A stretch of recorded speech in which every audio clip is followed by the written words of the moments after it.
V. What is the sound of V? Vegetables. Vegetables. Oh, di ba? Ang anak ko, kahit anak ko nahihirapan magbasa.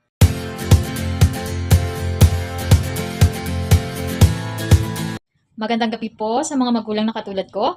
Ang pag-uusapan po natin ngayon sa video ay tungkol po sa pagbabasa ng ating mga anak. Aminin man po natin, we are not perfect naman po. May mga bata po talaga na kahit sa side ko po, may mga bata po talaga na mahirap makabasa. So ngayon po, ang gagawin po natin, tuturuan ko po kayo ng tamang technique para mas mabilis matuto ang bata sa pagbabasa. Ito, kung nakikita nyo po, may hawak po akong sample dito. A, Q, M, H, O. Ayan. May mga sample po ako ng letters. Ayan, sa alphabet po natin. So, ang technique po pala na dapat gawin natin as a parent, hindi po tayo magsisimula sa nakasanayan nating A, B, C, D, E, F, G. Ipapa-memorize natin sa ating mga anak. Kundi dapat magsisimula tayo sa sounds para mas mabilis nilang ma-adapt at mas mabilis silang makabasa ng words. Bibigyan ko po kayo na example. Y. What is the sound of Y? I. Y. Y. Hindi, first lang yung I. Dangin yun. Oh, how you read this one? This one? Yes. Yacht. Yacht. This one.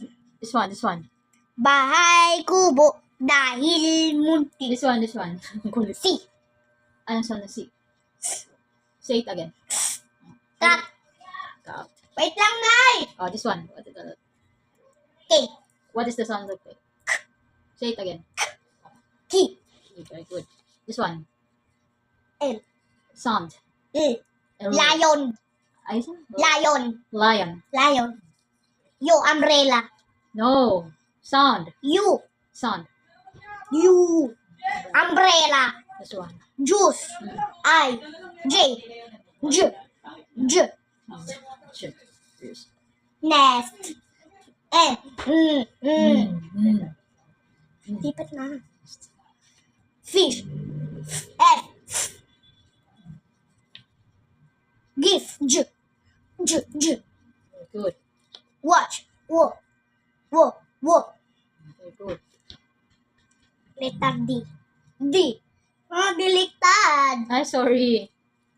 Ay, P. P. Pierce. Piral. How you Pear. sound? Pear. Sound. Peep.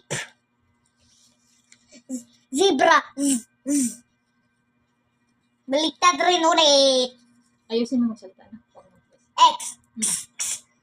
Xylophone. Xylophone. Rose. R. Di Sound. ba tapos na tayo dyan? Say it again. R. Rose. Sound. R.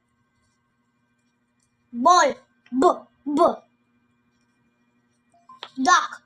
D. Very good. Baliktad. Sorry. Sun. It's me, Angelo Sebastian Cruzan. Sound. X.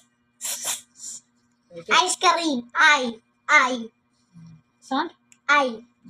Tigre. Baliktad. Tiger. T. Sound. Po, nabigyan po tayo ng example ng aking anak, kahit pa ang anak ko ay medyo hirap pa po siya sa pagbabasa. Sana po tayong mga magulang, wag po tayong mawalan ng gana sa pagtuturo, lalo na kapag may mga bata po talaga na hindi natin maiiwasan na ang hirap po talagang makagets.